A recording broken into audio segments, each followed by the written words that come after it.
There are many children like Tari with big dreams, big aspirations of doing something great in life. But how are they supposed to achieve those dreams when they don't have a safe learning environment or basic learning resources to get a good education? It's not as if these children don't have the potential to achieve whatever they set out to achieve, but they also need that support. We are living in a society with a high rate of crime and violence, and the perpetrators of these acts, we call them criminals, we see them on the news. But have you ever imagined or thought about it? How did these people become criminals? A lot of the criminals we see today were once children with dreams. But what happens to a child who does not have the opportunity to achieve their dreams? There are many public schools in Nigeria today. The problem with education in Nigeria is not about the quantity of schools, but about the quality of schools and the education being delivered in those schools.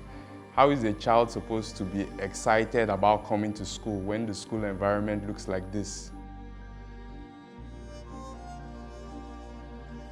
Some of the challenges we face are bad toilets, no fence, leaking roof, broken walls. Because of the leaking roof, when it's rainy season, most times when we come to class, you see teachers going about looking for mopping classrooms. And if it's a case where the rain is consistent, it's not stopping, they can't even learn. So everybody just packs to one corner of the class and waits for the rain to stop.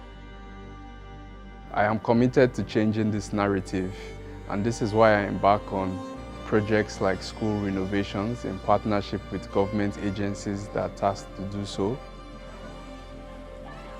The renovation of this school has been a dream of the students and teachers for years. Thankfully, UBEC and Mutual Commitment Company have made this dream a reality.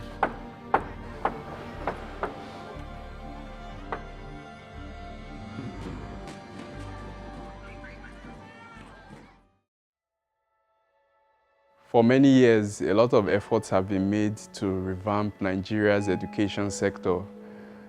Most of these efforts have been geared towards infrastructure of schools, and that has led to a lot of schools being constructed across the country and some old schools being renovated. Now, this is all well and good because infrastructure is a critical part of the education sector. However, that's just one aspect of the problem.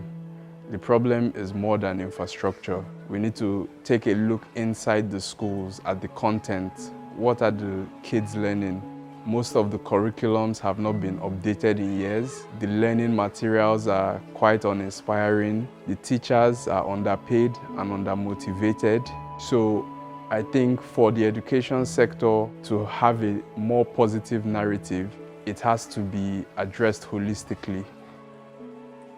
A holistic education is supposed to help a child to improve their knowledge, improve their skills, and improve their disposition of life. You see, when we only focus on what is in the curriculum that they're going to write exams on, we are just focusing on the knowledge that they're gaining. But I am on a mission to ensure that Nigerian and African children not only get basic knowledge from schools, but that they also gain the skills and the disposition that they need to succeed in the real world. It's for this reason that I've started initiatives introducing after-school programs into public schools to ensure that kids have a chance to explore their passions, to refine their talents, and to basically build the skills that are needed to survive in the real world. Every child is born with talent, and this talent is evenly distributed. But the opportunities to harness and develop talents are not evenly distributed. For the most part, we have infrastructure and amenities in the city centers, so children who grow up there have better opportunities than those who grew up in the rural communities. This really got to me when I went back to my community in 2022 and realized that so many amenities that we take for granted in the city are just not available. So it's seeing that problem that made me set up Ignite Recreation Center to provide the kids in my community with basic learning resources within a safe space so that there is no need for them to be on the streets or in bad situations if they know that there is a safe space where they can go and be productive. For instance, they may go to a library, pick a book and read. They may go to the shelf, pick up a game to engage in. Some of these games really help build skills mentally and emotionally. In addition to that, we also provide them with mentors and instructors to teach them on arts, chess, and other aspects of life that we feel they need. Some of those who even engage in arts are able to build products and design things that they can sell and generate revenue. This actually exposes them to the real world economics and makes them more ready to engage in that world upon graduation. The reason why I like being here is because of the games we play, the books we come to read, and the lessons we are taught in this art class. This art class, it makes me expression, it gives me expression.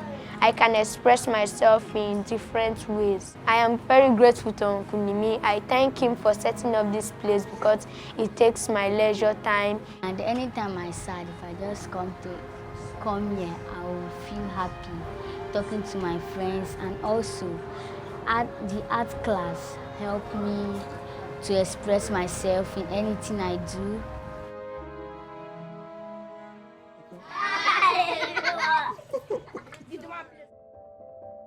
I have also set up Astra Academy. Astra is a sports company that is focused on developing young talents at the grassroots level. We realize that there is infrastructure in the city centers for sports, but when you go into the communities, nobody cares about the infrastructure, but yet that's where most of the talent is. So with Astra, we try to bridge that gap by collaborating with schools to upgrade their infrastructure and to give them professional coaching so that they can have actual student athletes and school teams to represent the school. So that way we ensure that people are not dropping out of school to chase their dreams of becoming athletes, but rather they see school as the best pathway to become an athlete. We're starting with football and volleyball, but we intend to go into other sports, giving them world-class infrastructure and coaching. In our training, they also teach us discipline, that football is not just football. After class, you come to class. Football is also a class where you learn how to discipline yourself, you learn good behaviors, self-control. It helps us. It's an opportunity to most of us that are not financially balanced.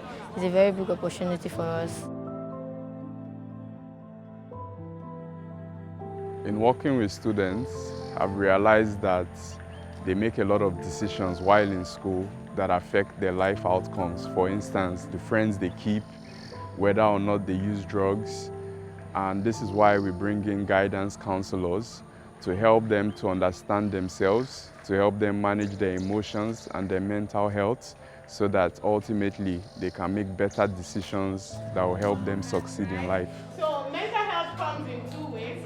It comes in both the good mental health and the bad mental health. And most times the bad mental health can lead to stress.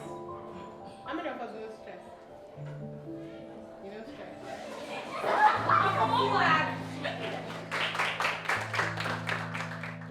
I believe in the saying that it takes a village to raise a child. This means that education should not be left for the government, for teachers and parents alone. Doing what I do has given me a lot of fulfillment and joy, and watching the transformation in the lives of these children has actually motivated me to do even more to reach more children across Africa. I am committed to ensuring that African children have access to quality education. However, there is only so much I can do on my own.